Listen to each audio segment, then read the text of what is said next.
Во општина Боговиње денеска беше одржана расправа под мотото "Кога се има волја, постои начин". Темата беше улогата на локалните институции во справувањето со семејното насилство, како и вклучување на жената во јавните функции и бизнис секторот. Алесандро Фракасити, представник на програмата за развој на Обединетите нации, посочи дека до сега над 3000 луѓе од различни сектори се имаат едуцирано за справување со случаеви на семејно насилство.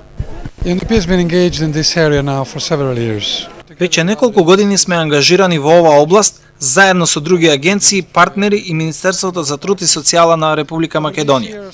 Од постигнувањата за оваа година истакнуваме дека над 3000 луѓе со различни функции се обучени да се справуваат со проблематиката на семејното насилство. Во постигнувањата спажаат и настани како овој денеска, како и охрабрување на можните очевидци на семејно насилство истото да го пријават. Доминика Стојановска, раководител на канцеларијата на UN Women, вели дека нивната техничка поддршка и помош на невладините и владините институции е од големо значење за справувањето со насилството. Како Агенција на Обединетите нации ние даваме поддршка, техничка поддршка на владините институции и невладиниот сектор во насока на подобрување на услугите, значи во насока на стандардизација на бесплатната правна помош, значи на достапноста и квалитетот на самите услуги. Достапноста, работиме со невладините организации кои што работат со директно достапуваат до жртвите, каде што разговараат со нив и едноставно ги информираат за тоа кои се можностите за да пристапат и да пријават семејно насилство и кои се поддршката која што може да им биде дадена.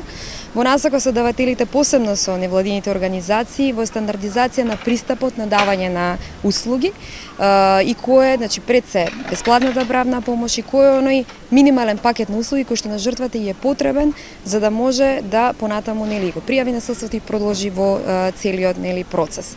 Од друга страна, работиме со владините институции, како еден пример беше работата со центрите за социјална работа, потежно со Завод за социјални дејности, во насока на градење на еден модул и на градење на капацитети за препознавање на таа родова перспектива. Што значи пристап, родово сензитивен пристап кон давањето на услугите. И тука влегува и пристапот на семејното насилство.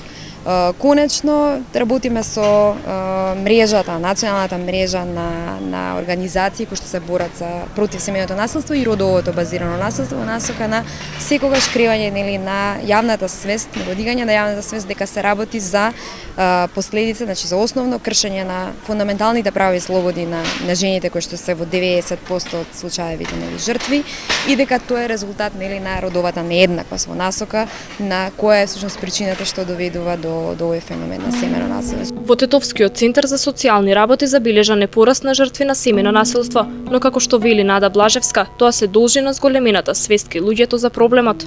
Се забележува благ пораст. Тоа не се должи на тоа дека се зголемува насилството, туку жената, жртва, која е најчесто жртва, се осмелува и пријавува насилството и бара помош од институциите. Благодарение на тоа што веќе примила повеќе информации преку медиумите, преку организирање на разни едукации, семинари, трибини, тркалезни маси, што можеме да заблагодариме во тој поглед на невладините организации кои тоа нешто го најчесто организираа. Во дебатата за справување со семејното насилство учествуваа представници на различни институции кои се вклучени во надминувањето на овие девијантни појави.